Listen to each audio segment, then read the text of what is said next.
Porque la atención en salud mental de los niños depende de los adultos, no depende de los niños mismos. Dependen de que sus cuidadores lo puedan observar. Entonces, ¿quiénes son los responsables de la atención de la salud mental de los niños y adolescentes?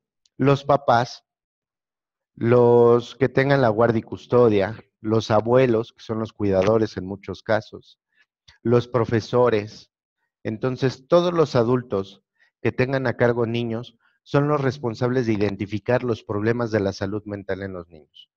Y no lo hacemos. No, si lo llegamos a observar, lo empezamos a delegar, lo hacemos a un lado, ¿sí? Pero no buscamos la atención en ningún sentido. Y eso trae grandes problemas. No hay estudios que puedan identificar qué es lo que motiva a los padres a buscar la ayuda para sus hijos. Tristemente no sabemos por qué los pocos padres que lo hacen, sí lo hacen. Eso no está identificado. Se han identificado cuáles son los principales problemas que llevan a consulta a los niños, ¿no? Estamos hablando de problemas de conducta, hiperactividad, impulsividad, algún trastorno de conducta desorganizada. Es lo que termina llevando al pequeño a consulta. Eso es en cuanto a conducta. A nivel emocional, estamos hablando de el sentimiento que prevalece en los niños que más los lleva a consulta es la angustia. Angustia por algo que les toque vivir, ¿sí? Estados alterados de ánimo. Y lo vemos reflejado en en un bajo nivel de atención. Y es cuando los papás empiezan a poner ahí un poquito de atención. Entonces, no sabemos por qué los papás buscan ayuda para sus hijos, pero lo que sí sabemos es que cuando lo hacen de manera tardía también, ¿saben? En promedio, cuando un niño tiene algún problema emocional y es llevado a, a recibir apoyo en su salud mental, normalmente van con un año de retraso. Es decir, el niño al menos pasa por un año por toda esta sintomatología presente y constante para que entonces los padres lo lleven a recibir atención y apoyo. Y cuando hablamos de algún tipo de retraso mental, llegan hasta con 8 años de retraso, 8 años tardíos para recibir la atención. No reciben una atención temprana. Entonces, en México somos muy dejados a la atención mental. Siempre fue considerado como en segundo plano, siempre primero la atención física. Y no solemos considerar todo ese bagaje emocional que es lo que determina nuestro comportamiento realmente, ¿sí? Ahorita que estamos viviendo estas condiciones del coronavirus, pues entonces todo el mundo se preocupa por no infectarse, ¿no? Le damos prioridad a la parte económica, ¿por qué no? Estamos súper estresados porque la economía se está deteniendo. Claro, ¿y cómo te afecta eso a nivel emocional? Por ahí se hablaba de que no solamente va a haber una pandemia en cuestión de desempleos, sino pandemias a nivel mental, en trastornos emocionales, ¿sí? Porque resulta que la mayoría de la población desarrolla este tipo de sintomatología. Ujú. Eh, ¿Qué tipo de sintomatología? Pues angustia, desorganización, ¿sabes? Para poder ir entendiendo cómo identificarlo, veamos qué es lo que nos pasó. Primero, porque me imagino que todo el auditorio es de personas adultas, identifiquemos qué es lo que nos pasó con la pandemia. Cuando nos dicen tienes que vivirla en cuarentena, te tienes que resguardar por tu seguridad. Lo primero que nos quitan es el trabajo, ¿sí? No porque nos despidan, sino por la estructura que esto implica. Les decía en algunas pláticas que he impartido, solemos estarnos quejando del trabajo, el trabajo que tenemos, por los jefes que tenemos, por los horarios que tenemos, por el salario que tenemos, por la dinámica que hay dentro del ambiente laboral y nos estamos quejando todo el tiempo. Y pues hasta la queja se vuelve parte de la dinámica, ¿no? Ahora ya no tienes con quién quejarte. Ahora resulta que todo regresa a tus manos, es tu responsabilidad y si te quejas, te estarías quejando de ti mismo porque toda esa estructura que te daba el trabajo desapareció. El trabajo le daba estructura a tu vida por completo. El trabajo te decía a qué hora te tenías que levantar, si podías comer o no podías comer, a qué hora te tenías que dormir. El trabajo te decía si podías pasar tiempo con tu familia o no. Realmente nuestra vida está muy determinada por el trabajo y nos da estructura. Por eso es tan difícil cuando alguien se tiene que jubilar y no se prepara para la jubilación, porque toda su estructura de vida va a cambiar, ¿no? Entonces, cuando no nos preparamos es un golpazo. Y ese golpazo es el que vivieron la mayoría de las personas cuando cambiaron sus condiciones laborales, cuando les dijeron tienes que trabajar pero desde casa. Y no te aseguramos además que puedas continuar con el trabajo. Entonces, no solamente es la desestructuración, adaptarte a una nueva estructura, sino además no tener la seguridad de dicha estructura, no tener la seguridad de continuar con el empleo o simplemente ser despedido. Y entonces tener que buscar empleo en estas condiciones que actualmente vivimos. Y que hay gente que afortunadamente ha conseguido empleo en estas condiciones. ¿Y saben qué es lo que va a pasar? Que se tienen que preparar para cuando esto acabe, regrese a la normalidad y entonces conozcan las condiciones de su actual empleo, pero ya yendo a trabajar, ya no desde casa. Hay muchas implicaciones. Esto que menciono del trabajo, nada más es para tener una idea de lo que pasa con los niños. Porque a los niños les pasó exactamente lo mismo. De repente tienen muchísimo tiempo, de repente no tenían trabajo. Muchas de las escuelas no estaban haciendo su trabajo, ni en el sector público ni en el privado, ¿eh? De repente empiezan a mandar trabajos, pero ya no está. Recordemos que la educación tiene que ver con el proceso enseñanza-aprendizaje. Y muchas veces los profesores dicen, ok, pues que el niño aprenda en casa. Ok, vamos a trabajar la parte de aprendizaje. Y la parte de enseñanza, ¿a quién le correspondía? Porque te mandan guías, entonces el niño tiene que estudiar y tiene que aprender. Y está la parte del aprendizaje, pero no veo en todos los casos la parte de la enseñanza. Veo que muchos profesores y muchas escuelas se esmeran y entonces les dan esa estructura y les están dando clases virtuales, sí, pero también hemos escuchado de forma reiterada que no todos los niños tienen las condiciones para las clases virtuales. Entonces es estarte enfrentando de forma constante al cambio, a la frustración, porque te confrontas con situaciones adversas, ¿sabes? Con diferencias. Te enfrentas a darte cuenta que unos chicos tienen la posibilidad y que tal vez tú y tu familia no tienen esas posibilidades. Y toda esa situación adversa empieza a generar angustia en los niños, genera ansiedad. Y a partir de esta ansiedad y de esta angustia es que empezamos a desarrollar todos estos trastornos emocionales propiamente, ¿sí?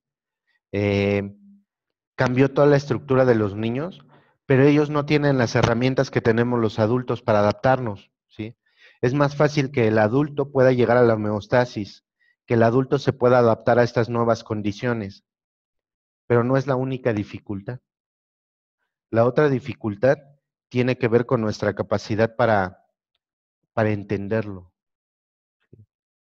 Como adultos recibimos información, estamos viendo reportajes, vemos noticias, platicamos entre adultos, ¿sí? Tenemos criterio. Y al niño pequeño sobre todo, no lo consideramos, no le explicamos. Hace poco me cuestionaba en esos momentos de braille que puedo llegar a tener, ¿cuántos niños no su primer palabra va a ser coronavirus? Bebés que están aprendiendo a hablar y que no escuchan de otro tema más que coronavirus, ¿sí? Y eso lo escuché con un pequeñito que tiene problemas para pronunciar la R, un pequeño pacientito, problemas de lenguaje, y entonces, que no son problemas, perdón, pero que se le dificulta pronunciar la R y veía que con esfuerzo decía coronavirus, ¿sí? Lo intentaba y decía, ¿qué tan importante es en los niños? Pero ¿qué tanto saben al respecto? ¿Qué tanto saben de lo que es un coronavirus? ¿Qué tanto saben lo que es una pandemia? Y entonces, ¿qué tipo de información es la que les llega a ellos? ¿Cuál es la realidad que ellos tienen que adaptar? Si no se las brindamos. A nosotros como adultos la buscamos, intentamos adaptarnos, pero los niños no tienen esa posibilidad. Por sus propias condiciones naturales, pero por las condiciones culturales también. Porque no nos detuvimos a explicarles qué pasaba. ¿Qué efectos tiene eso en la mente del niño? Te explico con otro ejemplo. El caso de un divorcio. Cuando en una familia los papás se están divorciando, los papás saben que tienen problemas, saben que hay conflictos, ¿sí? Y los niños están observando que los papás se pelean todos los días, que los papás se dejaron de hablar, que los papás duermen en habitaciones diferentes, que papá ya no llega a casa todos los días y que los fines de semana hace cualquier cosa para no estar en casa.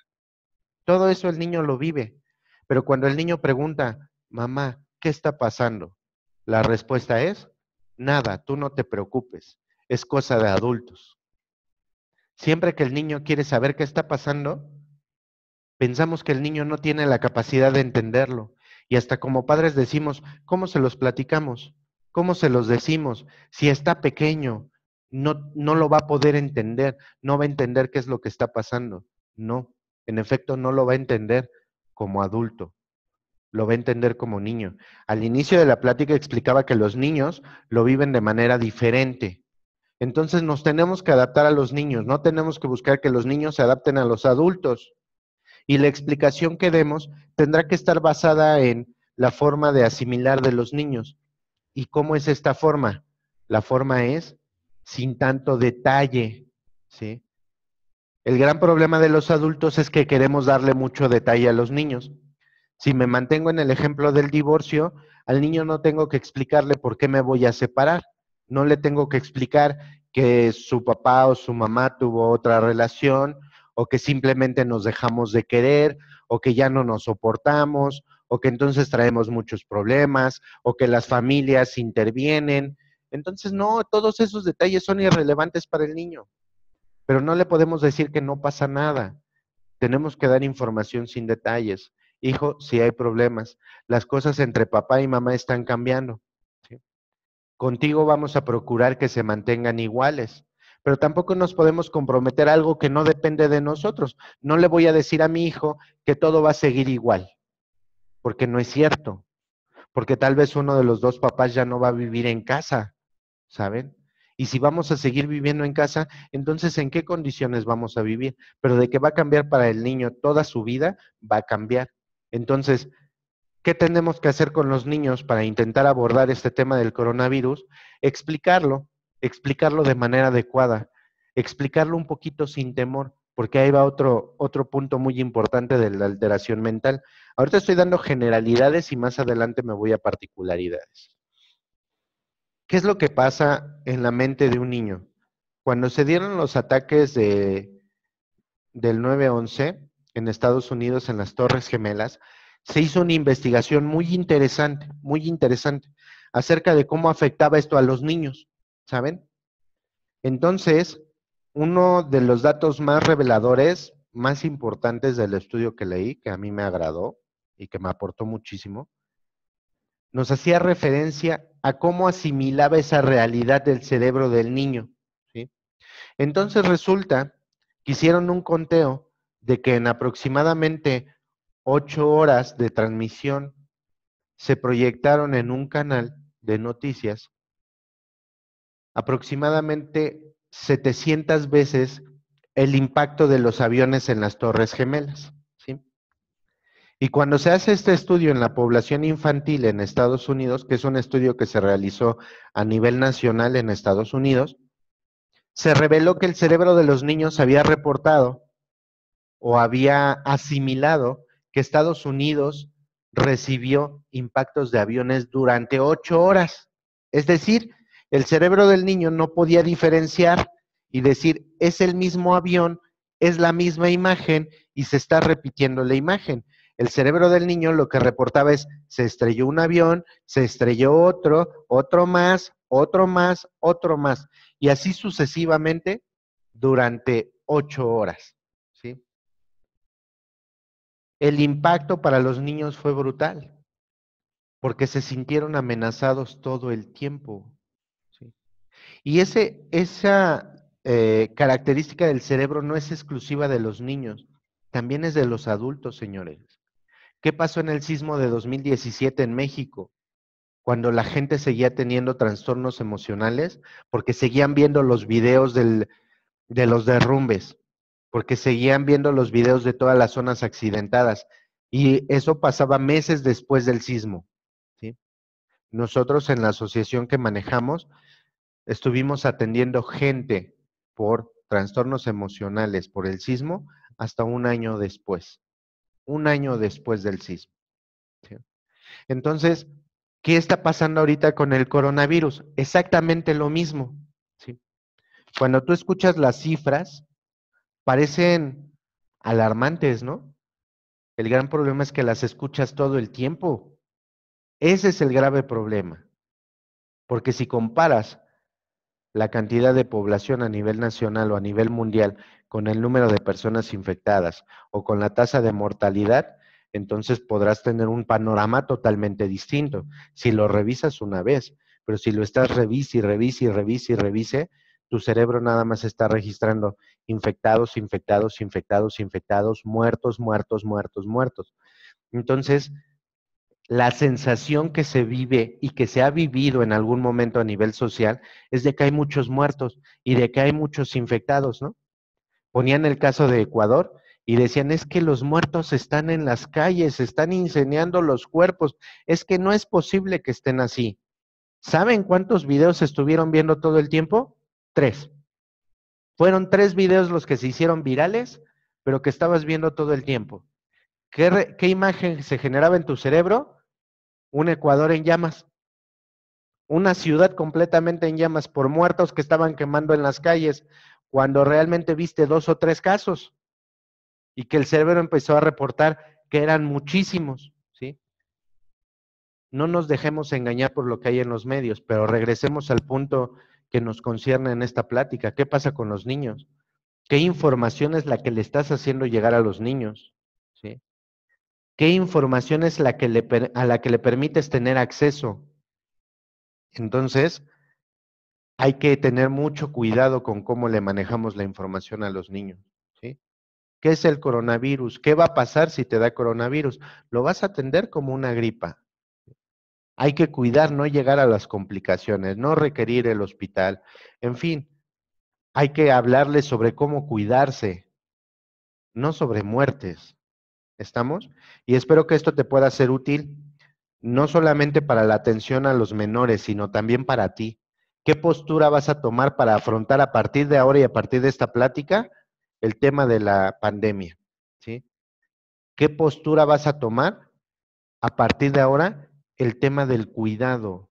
Porque el hecho de estar en cuarentena es eso, chicos, cuidado. ¿Cómo te tienes que cuidar?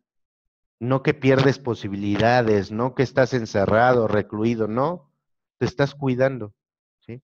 Y eso es lo que tenemos que trabajar con los niños. ¿Para qué? Para evitar los trastornos. Espero que quede claro entonces cómo se va afectando la mente del pequeño, ¿sí? A partir del bombardeo de información que no está listo para manejar y a que además es una información que va permeada de angustia, angustia que viven los adultos. Entonces el niño a lo mejor ni siquiera le importa el coronavirus, el niño se sentía de vacaciones hasta que vio a sus papás asustados todo el tiempo porque podían enfermarse o preocupados por cuestiones económicas. Entonces toda esta afectación que vive la familia repercute en los más pequeños, ¿sí? Generando angustia, que es lo principal que vamos a observar. ¿Sí? ¿Por qué? Porque no manejamos filtros para poder manejarlo con ellos. ¿Qué es lo que vamos a observar? Vámonos ya a la parte esencial de esta charla. Les pido por favor que cualquier duda que tengan la vayan comentando por chat, si es que tienen dudas de lo que ya hemos observado. Si hay alguna duda que sea importante que la abordemos en el momento, interrumpimos la conversación para poder responderla, pero si no, al final de la charla damos ese espacio para preguntas y respuestas. A mí me encantaría poder tener esa interacción con ustedes y poder responder y que hagamos más enriquecedora esta videoconferencia, este webinar. Entonces, eh, les pido que lo manejemos así, de preferencia que lo hagan por chat para poder continuar, ¿sí? Entonces, ¿cuáles son las principales características de los trastornos emocionales por los cuales los niños llegan a consulta, ¿sí? ¿Qué es lo que vamos a observar? Ok, primero hago un paréntesis para explicar esto.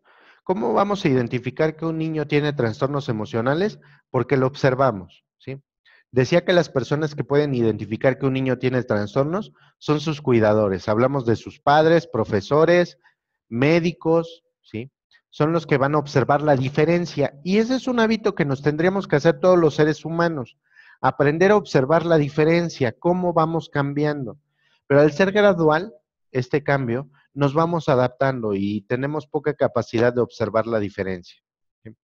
Entonces, los niños van a cambiando efectivamente, pero tenemos que observar si ese cambio se dio de manera repentina o si ese cambio se dio de forma gradual, ¿sí? Intentemos observar esto en los niños. ¿Qué? Principales características, las más comunes en la población mexicana, en la zona urbana, en niños que van de 3 a 16 años. ¿Sí? Inquietud, que los niños se pongan inquietos. Ah, pero es que los niños son inquietos. Mentira.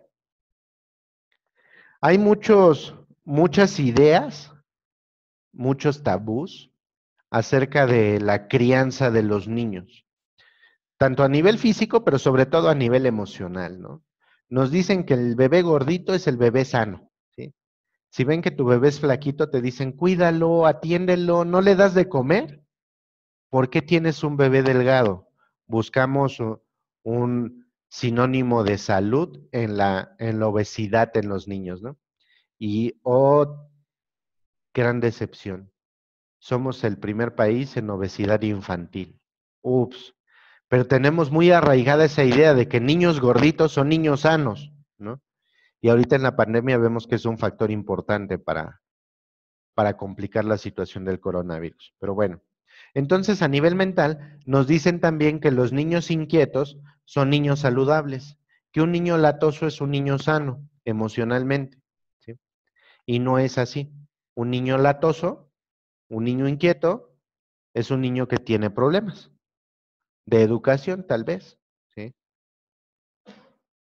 O problemas mentales, precisamente. ¿Cómo observamos que el niño está bien, estable emocionalmente? Porque los pequeños son ruidosos, ¿sí? La principal característica que vamos a ver es que son ruidosos, que son escandalosos, no que son latosos. Estamos hablando de dos cosas distintas. El niño que está demandando y que está papá, mamá, y te está jale la camisa para que le hagas caso, ese no te está dando un signo de estabilidad emocional, sino todo lo contrario, porque está siendo demandante, te necesita más de lo necesario. El niño sano puede estar haciendo sus cosas, puede estar jugando, pero normalmente son ruidosos, hablan muy fuerte, no están gritando, hablan, pero hablan que parece que gritan. ¿Por qué? Porque su personalidad está muy establecida, es muy fuerte y eso hace que levanten la voz, que se den un lugar. Entonces están muy metidos en ellos y no consideran las circunstancias ambientales, ¿sale? Pero eso no quiere decir que te estén interrumpiendo o que te estén llamando o que estén rompiendo cosas o que estén corre y corre. Eso dependerá de circunstancias, ¿sí? Eh, entonces, el niño no tiene que ser latoso para hablar de salud. El niño tiene que ser ruidoso, ¿sí? Y hablamos de dos cosas diferentes. Hablamos de la educación de los niños y de las niñas. Entonces, biológicamente, el establecimiento de la personalidad es distinta para niños y para niñas, por género biológico. Entonces, para que un niño establezca una personalidad fuerte, el varón necesita la autosuperación. Entonces observamos a los pequeños varones que se están poniendo retos de manera constante y los tienen que estar superando, y conforme superan ese reto, entonces su personalidad se vuelve más estable, más sólida. Y entonces se pone un reto mayor y otro reto y otro reto. Y eso hace que los varones de repente parezcan que son más latosos, ¿no? Un ejemplo claro son los escalones, ¿sí? Cuando el niño pequeño empieza a dominar las escaleras, empieza a brincar desde el último escalón. Y ya que dominó el último, lo hace desde el penúltimo y ya brinca desde 2 escalones. Y de repente te dice, papá, mamá, mira, ya brinco desde 3 escalones, o ya brinco 4, o ya brinco 5, ¿no? Y entonces el niño, y hay que estarlo regulando, porque si nosotros no regulamos este tipo de conductas, pues más adelante te dice, mira mamá, ya brinqué 8 escalones, pero ya me fracturé el brazo, ¿sí? Entonces sí se tiene que estar regulando la parte de la educación, pero quiero que veamos cómo los niños varones se van poniendo retos de forma constante y eso va haciendo más fuerte su personalidad, ¿vale? En el caso de las niñas, lo que más requieren ellas es la aprobación. La personalidad de la mujer requiere más aprobación de parte de la sociedad o de parte de sus seres íntimos. Entonces sí requiere más el lo haces muy bien, hija, bravo, lo hiciste bonito, lo hiciste limpio, requiere más del apapacho. Ujú. Y eso va a hacer que su personalidad sea más fuerte. Por eso observamos que los niños varones pueden jugar solos, pero las niñas normalmente van a requerir de estar jugando en grupo, porque requieren de esa aprobación. Ahora, estas características que estoy dando no son ley. Habrá niñas que desarrollen más su personalidad por el reto constante y habrá niños que lo desarrollen más por la aprobación, ¿sí? Lo que estoy diciendo es que para niños y para niñas hacen falta ambas cosas. Hacen falta la autosuperación y hace falta la aprobación de sus seres amados, pero que predomina la necesidad en varones de la autoaprobación y predomina en mujeres de la aceptación. ¿Sí? Entonces, eh, a ambos nos hacen falta de ambas cosas. Espero que eso les sea útil para saber cómo fortalecemos la personalidad en niños pequeños. Estoy hablando de niños menores de 3 años, porque decía Freud, que a los 3 años la personalidad ya está establecida. A lo mejor con ciertas carencias y lo vamos completando para que madure esa personalidad, pero en teoría a los 3 años ya tenemos todo lo necesario y pasamos de ser individuos a personas porque desarrollamos la personalidad, ¿sí? ¿Cómo identificamos cuando el niño ya desarrolló la personalidad? Cuando el niño ya tiene personalidad, cuando empiezan a practicar el uso de una palabra. No. Cuando el niño empieza a utilizar la palabra, que es alrededor de los 3 años, está identificando que él es una persona y que tú eres otra persona, ¿sí? Y entonces al principio empiezan a jugar, hijo, ¿tienes hambre? No. Bueno, sí. Y están jugando con el no porque apenas se están identificando y se están reconociendo a sí mismos como independientes, como un ser individual. Y entonces ahí es donde están terminando de amarrar su propia personalidad, ¿vale? Espero que con lo que mencioné previamente y con esto entendamos cómo podemos fortalecer la personalidad en los niños pequeños. Pero ahora sí, me regreso al punto que estaba abordando. ¿Qué vamos a identificar en los niños para saber que están desarrollando trastornos emocionales y cómo los identificamos? Los identificamos a través de la diferencia, ¿de acuerdo? Uno de los factores, decía, es que son inquietos. Otro es que son irritables, ¿sí? El tercero, por ejemplo, bueno, que son inquietos, que son enojones, que están contestando. ¿Cómo lo vamos a observar? Pues a través de la diferencia, ¿sí? Vemos que le empiezan a contestar diferente a mamá o le empiezan a contestar diferente a papá, entonces sus relaciones empiezan a cambiar. Si los niños estuvieran en la escuela, también en la escuela se empiezan a comportar diferente, con los compañeros o con la maestra, y te llaman de la escuela y te dicen, oye, es que tu hijo a partir de las últimas 2 semanas ha sido diferente, ¿sí? Me está contestando, se está peleando con sus amiguitos. Ok. Entonces tenemos que aprender a ver la diferencia. ¿Por qué? Porque, por ejemplo, nos pueden decir, es que lo veo más nervioso, lo veo más miedoso. Sí, ¿de ahorita o ha sido nervioso siempre? Aquí es un gran problema porque como dejamos que los trastornos emocionales crezcan, pues tal vez mi hijo es nervioso desde hace 2 años, pero no observé en el momento en el que empezó a ser nervioso. Como ejemplo personal, tengo un hijo que es un poquito nervioso y cuando me preguntan, ¿así ha sido siempre? No, no. Empezó a ser nervioso cuando murió mi madre. En ese momento, mi hijo desarrolló mayor nerviosismo y recibió la atención adecuada en su momento. Pero todavía vemos que de repente es muy nervioso, que de repente le sudan las manos, que, ok, Pero tenemos que observar esa diferencia, señores. Esa es la parte importante. ¿En qué momento se vuelve diferente el comportamiento de mi hijo o su estado emocional? Y todo eso depende de que los estemos observando, ¿sí? Y si empiezo a ver algún cambio, entonces observo con mayor atención.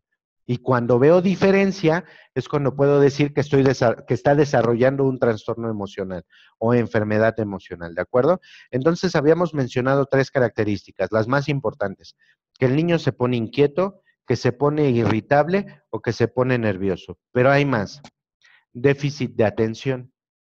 Cuando los niños o los adultos, pero lo mencionaremos ahorita para niños, cuando los niños empiezan a desarrollar trastornos mentales, se van a ver afectados sus procesos psicológicos superiores, ¿sí?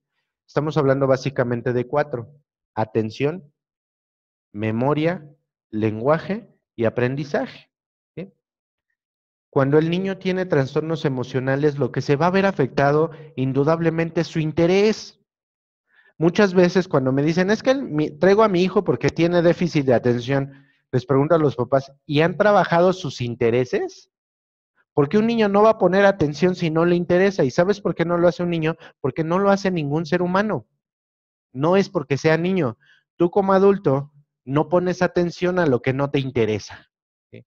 Muchas veces cuando en escuelas me dicen, es que hay problemas de déficit de atención, les pido que entonces trabajemos el tema del interés en la propia docencia, que hagamos las clases interesantes. Y resulta que entonces el déficit de atención va a decrecer, los niños van a poner atención. ¿Por qué? Porque resulta interesante.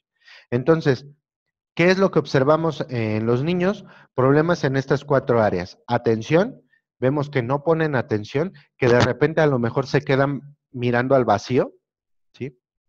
¿Y qué haces, hijo? Nada, nada. Y de repente regresan, es como si se apagaran. Y eso a veces alarma a los papás y es una de las razones por las que los llevan a consulta. 2, memoria. Empiezan a olvidar cosas, ¿sí? Esto lo observamos principalmente en adultos. Lenguaje. Se les empieza a dificultar el lenguaje, ¿saben? Un niño tiene aproximadamente hasta los 8 o 9 años para hablar de manera más fluida, para eliminar los problemas con la R y con la S, que son de los principales problemas que presentan los niños. Pero a veces resulta que el niño pasa del kinder a la primaria y todavía no sabe hablar, ¿sí? Entonces me dicen los papás, ¿tenemos un problema? Tal vez sí, tal vez no, porque el niño, digamos que de manera biológica, tendrá hasta los 8 años para desarrollar toda su capacidad del habla. Pero imagínate a un niño que entrando a la primaria no sabe hablar. Se van a generar graves problemas. ¿Por qué? Porque lo van a bulear. Porque los compañeritos se van a estar burlando de él y no les podemos decir a los niños, no se burlen porque él tiene hasta los 8 años para poder corregir o para poder reducir ese desfase en el habla, ¿sí? Eh, Tendremos entonces que atender, porque sí se convertirá en un problema en ese sentido. Entonces, básicamente estamos hablando de problemas en atención, memoria, lenguaje y sobre todo aprendizaje.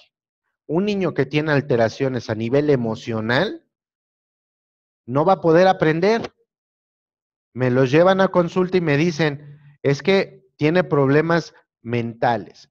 Perdón, me han llevado a niños diagnosticados por su profesor o profesora porque tiene retraso mental. Híjole. ¿Y el profesor lo está diagnosticando? Sí, el profesor lo diagnostica con retraso mental. Qué fuerte, ¿no? Y entonces empezamos a observar cosas y pues resulta que no, que el niño tiene alteraciones emocionales y mientras emocionalmente no esté estable, entonces su aprendizaje no va a ser el más adecuado. En algún momento sí han considerado la nutrición y dicen que niños que tienen problemas de desnutrición no van a tener un aprendizaje adecuado. Lo mismo va a pasar con los problemas emocionales. Si el niño no cuenta con cierta estabilidad emocional, no puede aprender. Entonces, ese déficit de atención es uno de los principales motivos también por el cual el niño va a consulta, porque dice, no está aprendiendo, no está respondiendo en la escuela. Y es una tristeza porque le damos mayor peso al desempeño académico que a la vida emocional del niño. Llega a consulta porque no está cumpliendo con la expectativa social. Llega a consulta porque no está sacando 10, ni 8 y tal vez ni 6, porque este es un alumno que saca puro 1, 2 o 3 en sus exámenes. Por eso lo llevan a consulta, porque nunca se dieron cuenta de que estaba mal emocionalmente. Es una tristeza, pero así pasa. Entonces hablábamos de que los principales factores para identificar problemas emocionales son inquietud, irritabilidad, nerviosismo, déficit de atención, desobediencia, explosividad y conducta dependiente. Los niños son explosivos, los niños son demandantes, los niños hacen mucho berrinche, ¿saben? El berrinche tiene cuestiones positivas. Cuando lo hacen por instinto, el niño está luchando con todo su ser por conseguir algo que genuinamente desea. Tú podrás decir, pero es que ¿para qué le hace falta la paleta payaso? No lo sabes, es su ser el que se lo está pidiendo, ¿sí? Pero de repente el niño ya aprende o se le forma el hábito de hacer berrinche y estar obteniendo todo lo que se le pegue la gana por el berrinche. Instintivamente no era así, pero después aprende que a través de él puede manipular a los padres. Entonces, estos no son los únicos trastornos. Recordemos que esta charla que ustedes están recibiendo el día de hoy es un previo para que ustedes conozcan todo lo que podemos abordar en este tipo de problemáticas. En la plática que vamos a tener el próximo 7 de mayo, que espero que todos ustedes se inscriban y nos acompañen, les voy a presentar ya todas las características, no nada más las que mencioné, les vamos a compartir los documentos, les vamos a mandar un material donde ustedes van a poder observar todas las características observables en los niños, ¿sí? Cada una de ellas, cómo las tenemos que observar, qué tenemos que observar. Y si los niños presentan alguno de estos síntomas, entre más síntomas presenten, mayor será su necesidad de atención psicológica o psiquiátrica, según sea el caso. Y también tendremos que identificar en qué momento vamos a diferenciar si es ayuda psicológica o psiquiátrica, porque intentos suicidas, por ejemplo, pues también es una de las sintomatologías, ¿no? Y tendremos que aprender a ver la diferencia. No es lo mismo que el niño tenga ideas de muerte a que tenga ideas suicidas. Son dos cosas distintas. Las ideas de muerte son comunes en el ser humano, ¿no? Todo el tiempo, desde que somos muy pequeños, nos preguntamos, ¿qué pasaría si me perdiera y ya no llegara a casa? ¿Qué pasaría si me muriera? ¿Qué haría mi esposa? ¿Qué harían mis hijos si yo ya no regresara a casa? ¿Qué haría mi esposo? ¿Qué harían mis padres, mis hermanos, si un día simplemente amanece y yo ya no estoy vivo? Esas son ideas de muerte y son recurrentes en el ser humano, en todas nuestras etapas, sobre todo en etapas de crisis, etapas naturales, ¿vale? Entonces, esto es muy recurrente. Pero las ideas suicidas, una de las principales diferencias es que empieza a haber una planeación, ¿saben? ¿Qué pasaría si entonces en la tina o en la alberca meto la grabadora? En realidad me electrocuto. ¿Qué pasaría si abro la llave del gas y me acuesto a dormir? ¿Voy a dejar de sufrir? Cuando ya empieza a haber una planeación, empezamos a hablar de ideas suicidas. Y entre más elaborado esté el plan, más peligroso será. Entonces, obviamente ya no requerimos solamente de la atención psicológica, sino muy probablemente, si no es que seguramente, estaríamos hablando de una atención psiquiátrica. ¿Sí? Entonces, conforme la problemática vaya aumentando, tendremos que ir diferenciando qué tipo de ayuda es la que necesitan los pequeños, ¿no? Entonces, este tipo de sintomatología que vengo mencionando es lo que tenemos que aprender a identificar en los niños, ¿sí? A través de la observación. Pero tenemos que ver si no es parte de la personalidad del niño o si está cambiando, porque una de las conductas que también observamos es el aislamiento, ¿sí? Cuando mi hijo se vuelve callado, dicen las abuelas, ¿no? Cuando el niño está callado, preocúpate, ¿sí? Normalmente nos preocupamos de las travesuras que están haciendo, pero cuando el niño se vuelve aislado y callado, preocúpate porque algo en su interior está mal, se está alterando y está muy alterado, ¿sí? siempre y cuando no sea por personalidad. ¿Sí? Hay personalidades que son así, que son muy introvertidos, que son muy callados, y podrá relacionarse también con sus heridas emocionales, ¿por qué no? La herida de abandono cuando hubo un destete a temprana edad, no le pudieron seguir amamantando al bebé, cuando los papás tenían que trabajar, cuando eran de guardería y los dejaban llorar por horas y horas y horas y horas, obviamente el niño aprende a reprimir todas esas emociones y podremos ver también ahí alteraciones, pero como se da a una edad muy temprana, se vuelve parte de su personalidad y entonces la gente está más a gusto estando consigo misma que estando con los demás, ¿no? Y eso fácilmente se puede confundir con depresión, pero lo vemos desde que son pequeños, toda la vida son aislados, pero están jugando con ellos solos, con ellos mismos, están en mucho contacto íntimo, ¿sí? Con ellos mismos. Entonces, no nos está hablando de una depresión, por así decirlo, ¿sí? Nos está hablando de una característica de su personalidad. ¿Por qué? Porque así ha sido siempre. Pero insisto en que aquí el punto fundamental es la observación. ¿Siempre desde cuándo? ¿Desde siempre? ¿Desde que lo conozco? ¿O desde hace 2 años siempre? Y empiezo a asumir que eso está, que es normal. ¿Sí? Y entonces tenemos el mal hábito de pensar que lo normal implica que está bien, cuando no es así. Eh, Tenemos que observar esa diferencia. Entonces, muchas veces tiene que ver con la personalidad del niño, que sea callado o que sea introvertido, pero entonces ya los conocemos y sabemos que son así. Y entonces cuando están en confianza también hablan mucho y tienen un desenvolvimiento muy adecuado. Pero también requieren mucho su espacio, así como pueden estar el pequeño o la pequeña, hable y hable contigo, termina de hablar y de repente se va a su habitación o se va a su espacio y está jugando y está bien. Entonces tenemos que aprender a observar esa diferencia, ¿vale? Las crisis emocionales son constantes en el ser humano. Es parte de nuestra evolución. Es necesario para seguir creciendo. ¿Sí? La crisis emocional y los duelos son parte del desarrollo humano. Vemos cómo sufre el pequeño cuando deja de ser bebé y se convierte en niño. Y entonces quiere que lo trates como bebé, ¿sí? Y te dice, es que ya no soy bebé, ya soy niño grande, pero abrázame, pero duérmeme en tus brazos. Y entonces vive esa dificultad, ese duelo, porque está perdiendo su infancia y se convierte en niño. Lo mismo pasa cuando llegamos a la adolescencia, ¿no? ¿Cómo definimos la adolescencia? Como esa etapa en la que no eres ni niño ni joven, entonces no sabes cómo te van a tratar. Y quieren ser niños, pero ya quieren tener novio. Quieren ser niños, pero ya se quieren ir solos a las fiestas. Entonces es una etapa de crisis también. Otra vez hay duelo, ¿no? Lo mismo pasará cuando se conviertan en jóvenes, en adultos mayores. Todo nuestro desarrollo está encadenado a vivir duelos, a vivir pérdidas.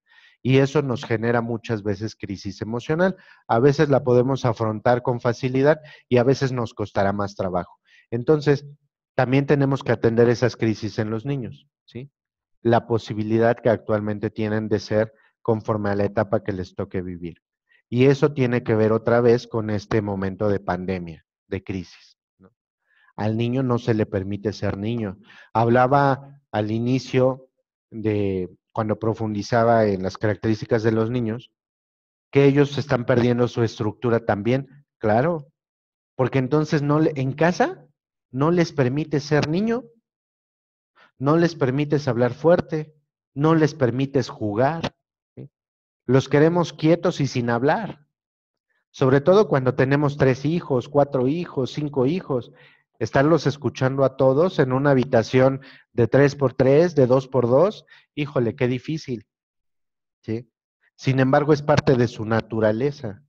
Algo que podemos hacer para atender a los niños ahorita en esta época de pandemia es desarrollar juegos, juegos que no nos van a quitar tiempo, señores, pero que es necesario para el niño, para su socialización, para su recreación, para su desarrollo psicomotriz, en fin, una serie de factores que tendrán que ser cubiertos. Insisto en que si nos acompañas en la plática del 7 de mayo, Todo este material te lo podemos proporcionar. ¿Qué estrategias podemos tener para trabajar con los niños en estas condiciones? ¿Cómo podemos adaptar la casa para que no me quite espacio, para que el niño se canse físicamente, queme muchas calorías, queme energía y entonces el niño pueda dormir?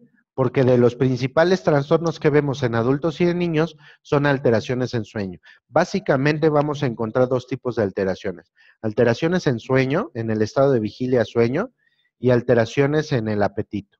¿Sí? Vamos a observar que los niños o duermen mucho, están durmiendo más de 12 horas, ¿sí? Están durmiendo 14, 16 horas al día, y ahí es donde vemos alteraciones emocionales. Pero además están durmiendo a las 3, 4 de la mañana, se están durmiendo, y entonces toda la mañana la pasan dormidos, y en la tarde hacen un poco de tarea, y entonces se vuelven a dormir, y ahí ya estamos hablando de alteraciones emocionales. Pero parte de que se perdió la estructura también, ya no saben a qué hora se tienen que dormir, como al día siguiente no van a la escuela, entonces no importa a qué hora se duerman. No importa si están durmiendo mucho, porque también pasa lo contrario. Niños con problemas de insomnio. Ayer me hablaba una adolescente, antier, y le tomé la llamada. No estoy atendiendo en presencial, a menos que así lo requiera el paciente. Y me hablaba y rompía en llanto y me decía, llevo 3 días sin dormir, nada. Yo creo que sí ha dormitado algún poco en esos 3 días, pero lleva 3 días sin poder conciliar el sueño. Y llorando me decía, es que ya no soporto. Claro, se rompió toda su estructura, no tiene horarios de sueño, no tiene hábitos. Fue con el doctor y le dieron Ribotril. Y entonces me decía, ya duermo un poco más. Sí, pero no atendieron la parte emocional, no atendieron la ansiedad que está presentando, la depresión que está presentando. Cuando la evaluación, evidentemente ya hay una alteración a nivel orgánico altísima, que no se va a resolver solamente con dormir, ¿sí? Entonces, cuando está esta alteración del estado vigilia-sueño, no importa si el niño está durmiendo poco o no está durmiendo, o está durmiendo muchísimo. Hay una condición que es la que más los daña.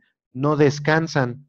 Entonces, así está durmiendo 14 o 16 horas, las horas que pasa despierto, las pasa cansado, con dolores físicos y empiezan con dolores a nivel muscular por las contracturas que se generan por el estado emocional, ¿sí?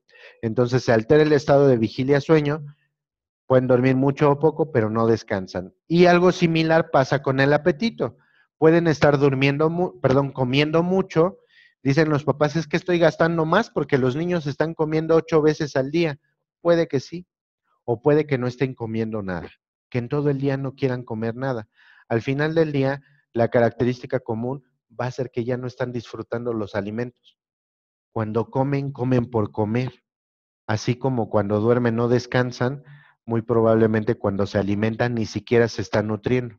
Ujú. Entonces, esas serían partes de las características principales a observar en los niños, ¿sí? Es la sintomatología, como que el cuadro clínico más común. Hay muchos más importantes y los puntos finos que ahorita por cuestiones de tiempo tampoco vamos a abordar, pero espero que esto que les comparta les sea útil como para que empiecen a identificar en los niños qué hacer. Les comento nuevamente, si nos acompañan el día 7 de mayo, entonces ahí vamos a poder practicar un poquito, vamos a poner ejemplos de cómo es que se tiene que abordar en las diferentes edades. No es lo mismo trabajar con niños de 3 años que con adolescentes de 12, 14 años, ¿sí? Entonces, ¿cómo lo vamos a abordar? ¿Cuál es la sintomatología que predomina en cada etapa? ¿Sí? ¿Cómo diferenciamos eh, la ansiedad de la depresión, que son dos de los trastornos más comunes? Ujú. Entonces, todo esto lo estaríamos platicando y practicando el próximo 7 de mayo. No sé si haya alguna duda, algo que quisieran preguntar de lo que llevamos hasta ahora.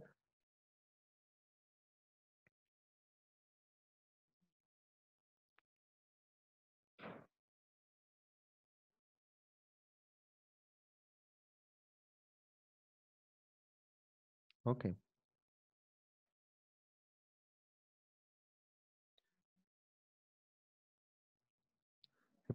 Nos comentan que no hay, parece que no hay dudas, parece que no hay inquietudes.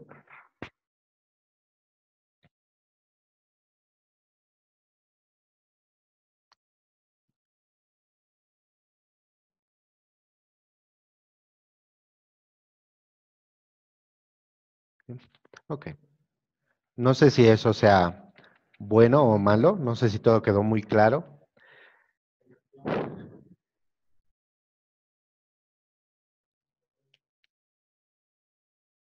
Ok. Sí, sí. Me gustaría escucharlos. Me gustaría a partir de este momento saber qué opinan de esta problemática a nivel nacional. ¿Qué opinan de esta problemática en esta situación de pandemia? Y si se están presentando algunos casos en sus medios cercanos o si ustedes han tenido que atender esta problemática con los Ay, niños. no, que es que su mamá es horrible. Siempre la soportamos aquí. ¿Sientes que alguien no apagó el micrófono? Ya entonces, como le encargué, él empezó a cambiar con Jenny y ya después Jenny, Todos están hablando al mismo tiempo, ¿no? que Remy no quiere saber nada de ella. ¿Qué es eso? Sí. Bueno, pues.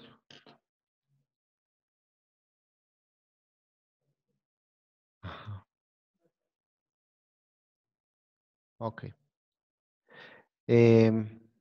Ok, la verdad es que habíamos comentado esta cuestión de la participación. Sí les pido que si de repente hay dudas, que, que los puedan comentar, ya sea por el chat o, o a lo mejor que puedan por ahí un mensajito en pantalla para que los puedan observar y me compartan las dudas que pueda haber, ¿vale?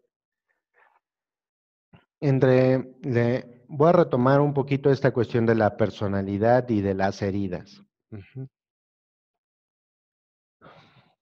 Eh, una de las preguntas más comunes es, entre los papás que me llevan atención a los niños, es si es normal el comportamiento de sus hijos. ¿Sí?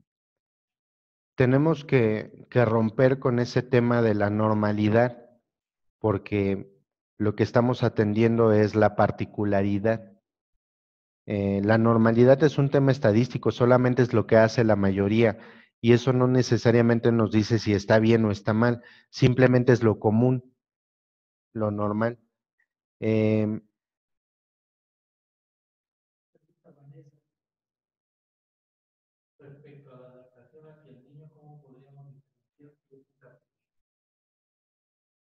en la adaptación. Ok, perdón. Retomo ahorita lo de la personalidad. Hay una pregunta, nos preguntan si, ¿cómo diferenciar si es un capricho en la adaptación? ¿Pudieran ser más explícitos? Eh,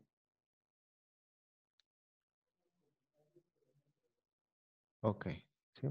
Si hay algún comentario que se tenga que compartir, que crean que por ahí. Ok, en esta cuestión de la adaptación, ¿cómo identificar si es un capricho? Eh, Porque es temporal. Para empezar, es temporal, no es permanente. ¿Vale? La atención de los niños es breve, es breve. Entonces, eh, cualquier cosa los puede distraer, excepto si la necesidad es genuina. ¿Sí? No se los podemos distraer.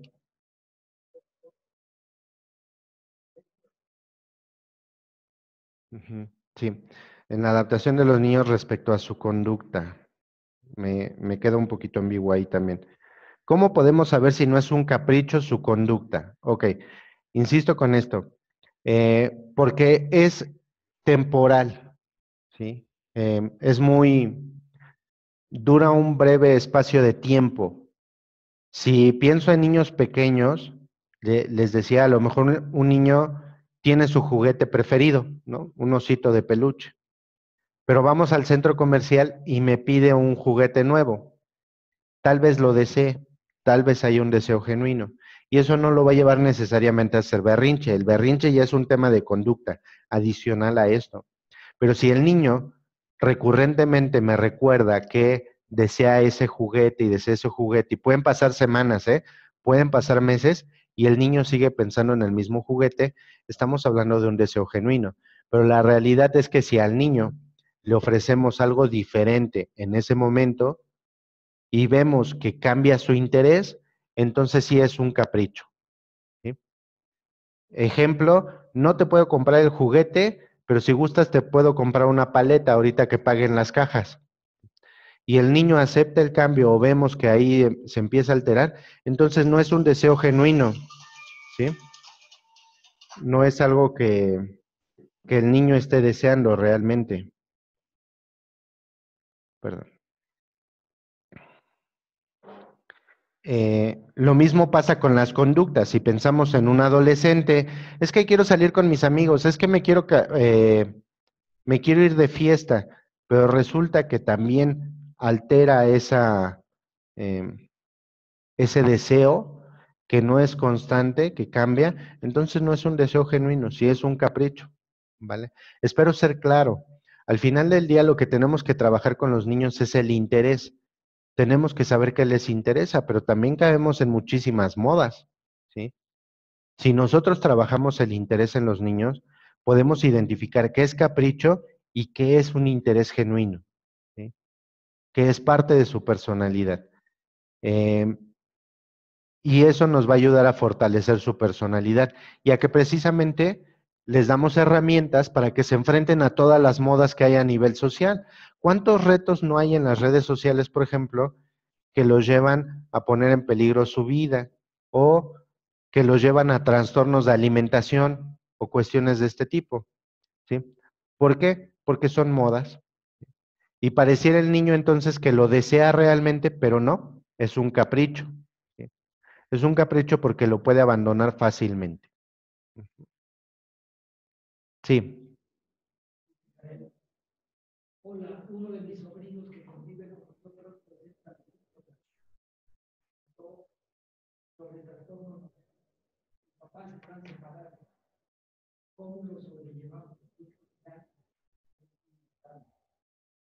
Ok. Miren, es muy importante que cuando ustedes están identificando, ¿ellos escuchan la pregunta? No. ¿Sí? ¿Sí? Ok. Ok. Nos preguntan sobre un niño que tiene 11 años y que tiene los trastornos, los síntomas emocionales que describimos. ¿Qué se hace? ¿Cómo se sobrelleva? Es importante que cuando identifiquen eh, qué trastornos emocionales que tienen síntomas los niños puedan ser evaluados y diagnosticados para saber qué tienen que abordar, ¿sí? Específicamente cuál es el trastorno que tienen: ansiedad, depresión, no sé, bipolaridad, ¿sí? Em, no sé, trastorno obsesivo compulsivo, en fin, pudiéramos caer en diferentes diagnósticos y al final cada uno de ellos tendrá que ser tratado de forma en particular, ¿sí? Evidentemente, esta charla es para que yo les pueda compartir también algunas herramientas.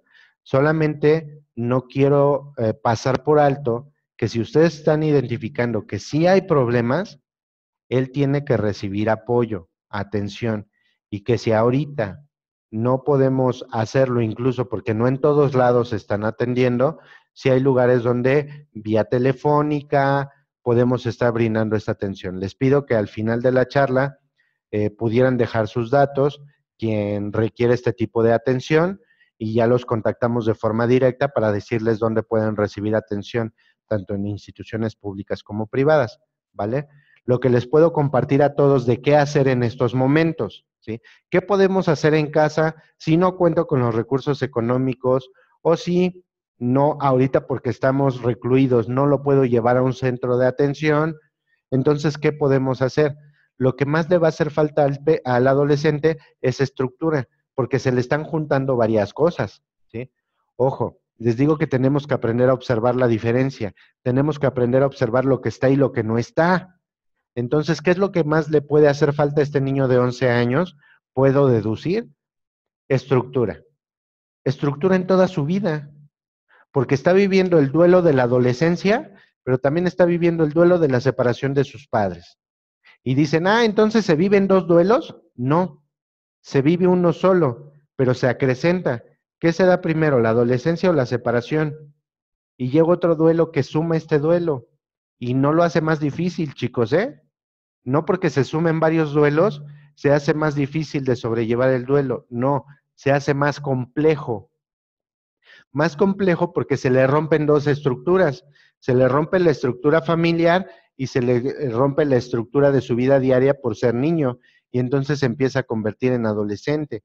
Además está viviendo uno de los duelos más complicados de llevar, que es el de la adolescencia, porque se presenta todo el cambio hormonal que ya sabemos, ¿no?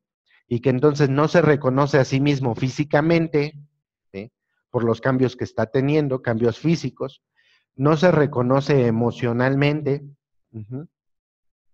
y les he de ser honesto, incluso hasta sexualmente, en este momento es cuando se tiene que identificar como su preferencia sexual, su identidad sexual ahorita es cuando se fortalece y aparte se le rompe la estructura familiar. Entonces realmente está pasando por muchas situaciones de crisis, nada más por la edad, ¿sí? ¿Qué hacer? ¿Qué podemos hacer para sobrellevarlo? Está muy irritable, que es lo que mencionaban, ¿ok? Se le tiene que brindar su espacio, pero se le tiene que brindar estructura. ¿A qué voy? A que no porque le demos su espacio le quitamos estructura, ¿sí? ¿Cómo le brindamos estructura? Con actividades dentro de casa, ¿sí? No porque esté mal, no porque veamos que esté en crisis, entonces lo vamos a apapachar todo el tiempo y entonces ya no tiene que hacer nada. Es que está mal, no, que él no apoye con actividades de casa. Está mal, no, que no haga lo de la escuela. No, porque lo que requiere es estructura, ¿sí? Estructura dentro de la familia y estructura dentro de casa. ¿Qué responsabilidades son las que debe de tener un chico a los 11 años dentro de casa? Prácticamente todas sus actividades. Su independencia dentro de la casa le va a dar mucha estructura, que él pueda lavar su ropa, que él se encargue de sus cosas, de su aseo, de la higiene de sus espacios. Todo eso que a lo mejor no le va a gustar, al final del día es lo que le hace falta, ¿sí? Reglas, normas, que le van dando esa estructura. Es curioso porque los niños o los adolescentes que son más latosos, curiosamente en mi experiencia profesional, son los que más normas requieren. Entre más normas les des, más les permite saber qué quieren y qué no quieren para su vida. Y ahí es donde toman su estructura, ¿vale?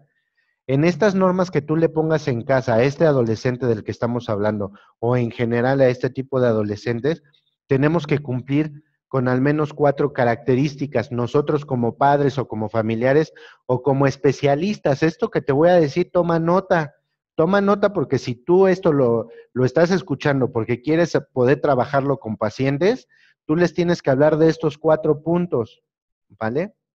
Entonces son súper importantes. Espero que ya todos puedan tomar nota de esto. 1, debes de ser constante. Si tú al niño le dices que todos los días tiene que levantar los zapatos, todos los días tiene que levantar los zapatos, porque el día que no los levante, ese día eso va a actuar en contra de él, ¿vale? Le tenemos que dar estructura, identidad. Entonces todos los días se tiene que bañar. ¿Por qué? Porque le da estructura, porque le da una identidad sexual, cuando hablo de una identidad sexual estoy hablando de que va a vivir a gusto con él mismo, por ser una persona con higiene, se va a aprender a gustar, a cuidarse, a atenderse. Entonces, tenemos que ser constantes, ¿sí? Tenemos que ser firmes, ¿sí? El día que no somos constantes es contraproducente y terminamos peor que como estábamos antes de iniciar, de querer ayudarles. Si el niño ya estaba en crisis y yo empiezo a poner reglas y de repente las suspendo, la crisis del niño va a empeorar, ¿sí? Entonces tengo que ser constante. 2, tengo que ser firme. Un gran problema en las relaciones interpersonales dentro de la familia es que de unos años para acá hemos roto los roles. Y los padres entonces se quieren comportar como amigos ¿Y qué perdieron? Esa firmeza. No podemos dejar de ser firmes. El hecho de que seas firme con tu hijo no quiere decir que lo golpees, no quiere decir que le grites, pero sí que seas tajante. ¿Sí? La palabra de un padre tiene que ser divina, no porque se imponga, sino porque siempre se cumple. Ojo con eso. Si yo como padre le digo a mi hijo, te voy a regalar un pastel si lo haces, le regalo el pastel. Pero si yo como padre digo, te voy a dar una nalgada, también te la doy. No porque esté bien dar una nalgada, sino porque si no se la doy, entonces resulta que mi palabra es de juguete ante el niño. Y eso no puede ser. Y no intento promover la violencia, solamente lo quería poner como ejemplo, porque muchas veces en las cuestiones de castigos es cuando como padres reculamos. Y entonces, al perder esta constancia y esta firmeza, le estamos quitando la estructura que el adolescente requiere. Y como lo vemos en crisis, entonces lo apapachamos y somos más suaves con él. Y al ser endebles, entonces el niño se pierde en la propia crisis que ya trae. Imagínate que los padres somos como un puente colgante, ¿sí? Y el niño, la crisis que vive es ese abismo que tiene que cruzar. ¿Qué tipo de padres? Nosotros somos el puente. ¿Qué tipo de puente quieres en tu vida? Piensa como el niño. ¿Un puente firme o un puente endeble? Esa es la situación que vive el niño. Podemos pensar es que esa firmeza no puede ser contraproducente, depende de las formas, no de la firmeza. La firmeza no va a hacer daño. El niño requiere constancia y requiere firmeza para que tenga estructura en su vida. Entonces yo le tengo que marcar esa normatividad. ¿Qué tipo de niño quiero que sea? ¿Sí? Y todo esto va a ser útil cuando trabajemos el punto 3 y el 4. Punto 1, constancia. Punto 2, firmeza. Punto 3, reglas claras y explícitas. ¿Sí? Un gran problema de los mexicanos es que hablamos y hablamos y hablamos y hablamos y hablamos, pero no decimos nada. No sabemos concretizar. A los niños les ponemos reglas en casa, pero no son explícitas, lo damos por hecho, ¿no? Si le digo, vas a lavar tu ropa, yo doy por hecho que la tiene que lavar bien. Y no, aunque pareciera de sentido común, no necesariamente es así. Si el niño moja y enjabona la ropa y la enjuaga, ya lavó su ropa. Pero entonces tenemos que ser explícitos, porque queremos que lo haga, pero queremos que lo haga bien, ¿sí? La regla tiene que ser clara y tiene que ser explícita.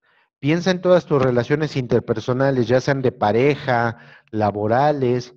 ¿Cuántos problemas tenemos? Porque damos las cosas por hecho. Es que yo pensé que tú pensabas, es que yo pensé que tú querías. No, tiene que ser claro y explícito. Entonces, ¿cuáles son las reglas de casa? ¿Sí? Hay reglas que van a ser específicas para cada miembro del hogar, pero hay reglas que son de casa. Una que sería muy útil, por ejemplo, es tener horarios de comida. En esta casa se desayuna a las 10, se come a las 2 y se merienda a las 5. Y es opcional la cena, no sé. ¿Qué pasa si el niño a las 2 te dice, no, mamá, es que yo no quiero, ahorita no quiero? Está bien, no hay problema. Pero si a las 3 el niño tiene hambre, mamá, es que ya tengo hambre. No, la regla de casa es que se come a las 2. Si a las 3 tú tienes hambre, te calientas y te sirves. Si quieres que yo te sirvo hasta las 5, que es el siguiente horario para comer. Soy constante, soy firme, ¿sí? Y hay una regla clara y explícita, ¿sí? Entonces el niño o se apega a la regla o establece las propias, pero ahí es donde él toma estructura y dice, es que a mí no me da hambre. Entonces, ok, pues no tienes hambre, pero entonces tú te calientas, tú te sirves si te da hambre fuera del horario en el que yo sirvo. Porque mamá mamá no es la chacha de la familia, ¿vale? Entonces, ahí es donde empezamos a darle estructura al niño, donde le permitimos ser, donde él puede decidir qué sí checa con su forma de ser y qué no checa, y empieza a tomar sus propias decisiones. Pero en este mismo ejemplo que ponía de la comida, se trabaja el punto 4, que es el más importante. Aunque van aumentando en importancia, es importante que lo mencione al final. Sin el 4 no sirven los 3 previos, sin el 3 no sirven los 2 anteriores, y así sucesivamente. Tenemos que trabajar los 4 puntos al mismo tiempo. El cuarto punto es que tenemos que poner consecuencias claras y explícitas. ¿Sabes por qué? Porque si al niño o al adolescente no le pones consecuencias, de nada sirve que le pongas reglas. De nada sirve que seas firme o que seas constante, porque no va a haber una consecuencia en su vida. Entonces las consecuencias tienen que ser claras y explícitas, con reglas claras y explícitas. De esta forma, en el ejemplo que te ponía de la comida, el niño ya tiene la consecuencia explícita. Si tú no comes a la hora que yo sirvo de comer, entonces puedes comer a la hora que tú quieras, pero tú te calientas y tú te sirves. ¿Estamos? Y así, de cada una de las conductas que tenga el niño, deberá de haber una consecuencia. Si el niño está irritable, ok, el niño puede estar irritable, pero eso no le da derecho a ser grosero, ¿sí? Eso no le da derecho a maltratar a sus seres cercanos, a sus hermanos, a sus padres, ¿no? No le da derecho a ser irrespetuoso, simplemente está irritable y se le da su espacio, pero su espacio se le da cumpliendo toda esta normatividad que debe de tener el niño para establecer su estructura. Espero ser claro y espero ayudarles. En en la siguiente ocasión que pudiéramos estar, todo esto, aparte de que ya viene en el material que les voy a compartir, la verdad es que sí pudiera ser más explícito, extenderme un poquito más en explicarles cómo atender cada caso. Pero por lo pronto espero que con esto les sea útil. Sí,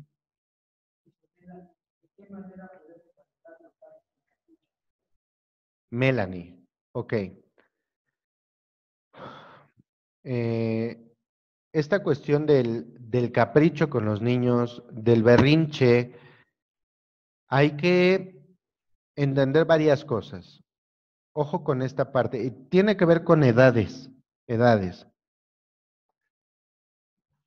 Ojo con esta parte. Cuando el niño tiene caprichos, tiene berrinches, son dos cosas distintas, capricho y berrinche, pero van de la mano.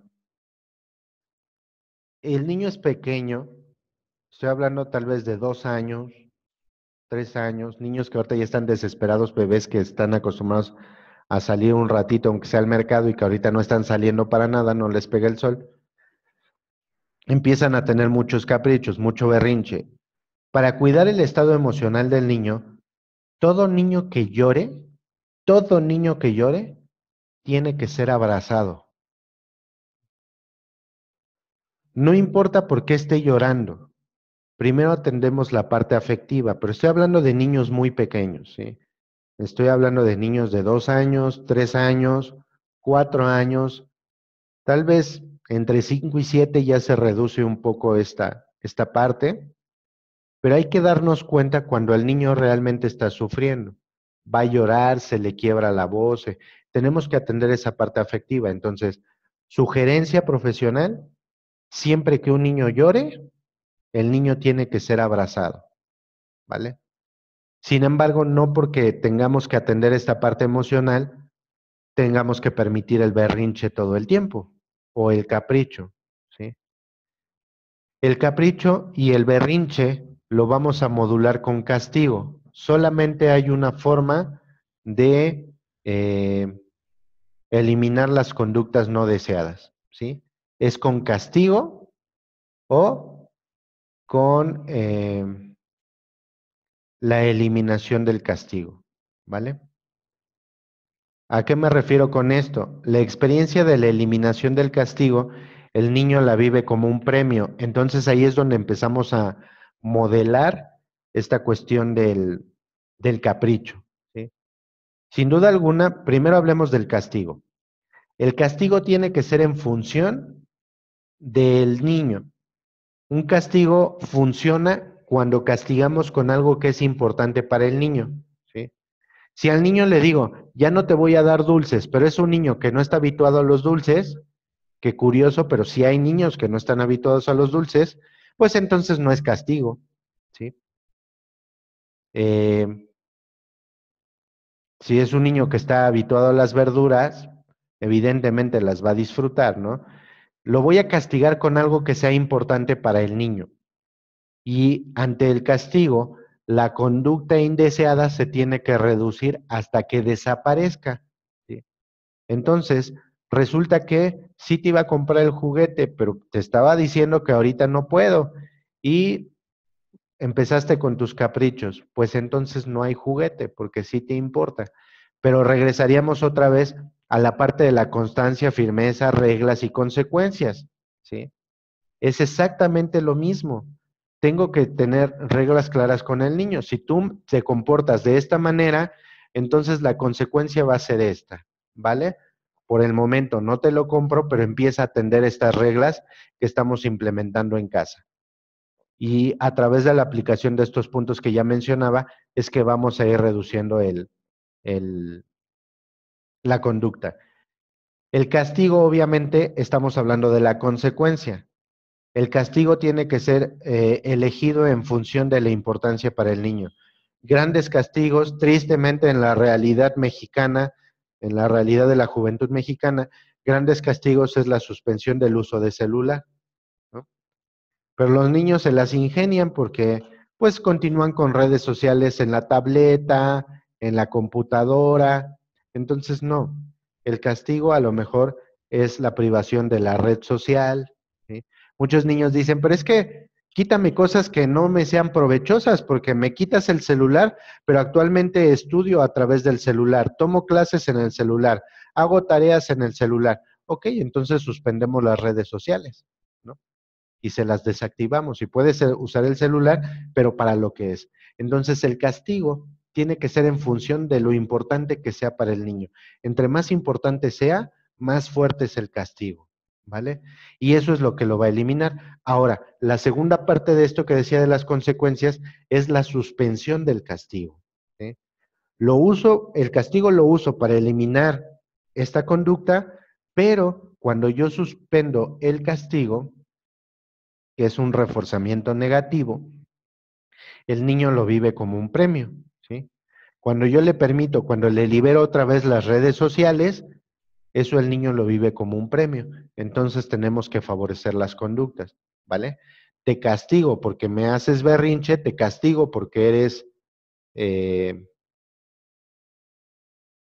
me fue la palabra que nos dijeron, capricho, porque eres caprichoso, pero cuando dejas de serlo, te premio. Entonces te compenso el castigo. Pero deberá de haber un periodo, ¿no? No es así de te lo quito porque sí, porque entonces ya no somos constantes. Entonces, te voy a quitar las redes sociales por 5 días, por el capricho o el berrinche que hiciste, y a los 5 días, por haber cumplido, por haberte comprometido, por hacer lo que debes de hacer, entonces te premio. ¿Cómo? Suspendiéndote el castigo, ¿sí? Que insisto que se vive como un premio. Pero hay que aprender a utilizar todas estas herramientas, chicos. Sí. Dice, cuando un adolescente se come las uñas y tiene dolor muscular en los ojos, y está muy ansioso, ¿qué se puede hacer? Ok, son varias cosas. Cuando un adolescente se muerde las uñas, habría que revisar, hay una enfermedad que tiene que ver con esto, ¿vale? Habría que ir con el dermatólogo. Sin embargo, es una característica muy común dentro de cuadros de ansiedad, ¿vale? Toda esta sintomatología que nos describen por ahí, nos describieron qué hacer, nos preguntaron, ¿qué hacer con un adolescente que se muerde las uñas, que se arranca los pellejitos, que está muy ansiosa y que genera contracturas musculares? Dicen, cuando le duele la espalda, le duelen los hombros, es donde más vamos a identificar las contracturas musculares, pero realmente cuando ya tenemos esa contractura, pues sabemos que es toda la cadena muscular que va desde atrás del lóbulo de la oreja, que baja por el cuello, hombros, espalda alta, y lo más seguro es que toda la espalda esté por ahí contracturada. También vamos a ver que se tuercen los tobillos a cada rato, porque se les contracturan los músculos de las piernas también. En fin, son cuadros de ansiedad, ¿vale? Ya cuando identificamos unas situaciones más complejas, chicos, aquí ya estamos yendo a casos más complejos, ¿no? Una ansiedad, una depresión, puede relacionarse con varios factores. Hablamos de que puede que estar todavía a nivel psíquico, ¿sí? De que son ideas que uno se las está generando. La ansiedad, que esto que describieron es específicamente de ansiedad. ¿Qué tiene ese adolescente? Ansiedad. Pero ojo, porque ya es un cuadro clínico. ¿De qué estoy hablando? De que ese adolescente ya requiere atención, ¿sí? Para empezar una buena evaluación, para determinar si está todavía a nivel psíquico o ya hay afectación a nivel físico. Ujú. Entonces, a nivel psíquico, tiene que ver con la pérdida de control.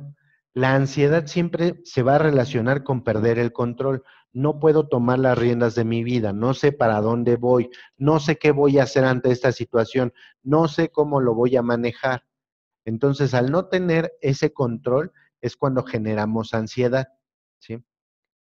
Cuando tenemos una sobreexigencia, cuando queremos cumplir las expectativas de los demás, que les pasa mucho a los adolescentes. Estoy intentando pensar en un cuadro clínico particular de adolescentes. Este tipo de cuadros se dan mucho por querer cumplir las expectativas de los demás. Entonces pierdo el control de mi vida, ¿no? Porque resulta que me esmero por ser la mejor persona en todo, ¿sí? El mejor hijo, el mejor estudiante, el mejor en todo. ¿Y eso para quién lo hacemos? ¿Para mí? ¿O para cubrir las expectativas de los demás? Si lo estoy haciendo para cubrir las expectativas de los demás, entonces estoy perdiendo el control de mi vida, porque ya no soy yo, de repente ya no me reconozco, ya no sé qué voy a hacer, ya no sé para dónde voy, porque todas las decisiones que tomo en mi vida están en función de los demás, están en función de cumplir las expectativas ajenas. Entonces, lo primero que necesitaría una persona en estas condiciones, hace rato mencionaba, voy a reiterarlo porque es importante para todos. Cuando ya identificamos una sintomatología así de clara, es importante buscar apoyo en algún momento, ¿sí? Si lo queremos desaparecer. Ojo con esto porque los adolescentes lo van a sobrellevar. Lo más probable es que se vuelvan patológicos funcionales, ¿no? Tienen la patología, pero aprenden a funcionar así en sociedad. Si un adolescente con estas características aprende a funcionar así, toda su vida va a estar estresada y va a aprender a funcionar a través del estrés, porque entonces ya hay una afectación a nivel físico, pero también a nivel psíquico, están en ambas partes, y entonces el cerebro deja de producir endorfinas, ¿no? Eso pasa cuando ya hay una afectación a nivel orgánico.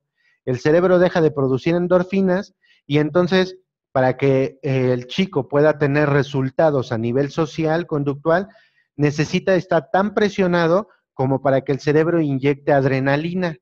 Y entonces ya no lo hace por una motivación genuina, lo hace porque tiene mucha adrenalina, porque está muy presionado, ¿sí? Entonces el adolescente o el joven resulta con el mejor trabajo de la clase, pero no lo disfruta.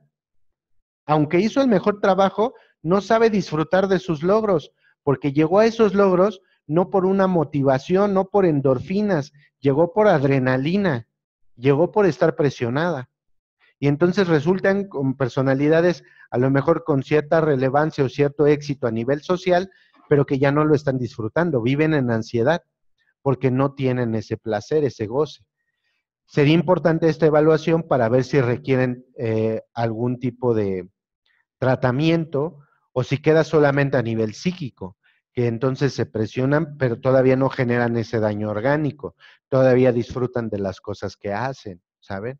Esto que acabo de describir pasaría principalmente con depresión o con ansiedad.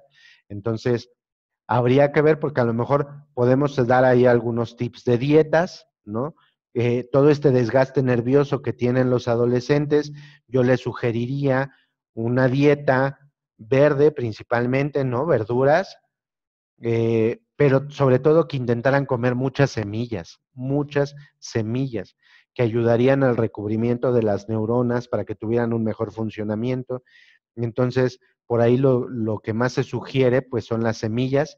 Estamos hablando de semilla de girasol, la pepita de calabaza, almendras, nueces, que tuvieran ahí colaciones, ¿no? En el transcurso del día para que les ayudara un poquito con esto.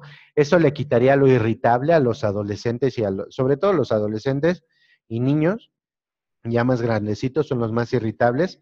Al corregir la dieta, se empieza a corregir esta irritabilidad, ¿vale? Esta cuestión de las contracturas musculares, lo que les sugiero ahorita, en los tips que les puedo compartir ahorita, es, por ejemplo, que utilicen aceite de almendras dulces. Hay de calidades y precios el aceite, ¿no? Hay desde el frasquito de 15 pesos en la farmacia hasta marcas a lo mejor un poquito más costosas, pero en la crema corporal que se pongan los adolescentes, los niños, le vaciamos el aceite de almendras dulces y entonces ya con eso, la propiedad que tiene este aceite es la de desinflamar, la de relajar, ¿no? Le podríamos poner aceite esencial de romero, no sé, por ahí pudiéramos mezclar algunas cosas en la crema corporal y eso ayudaría a que se descontracture por toda la tensión emocional que traen.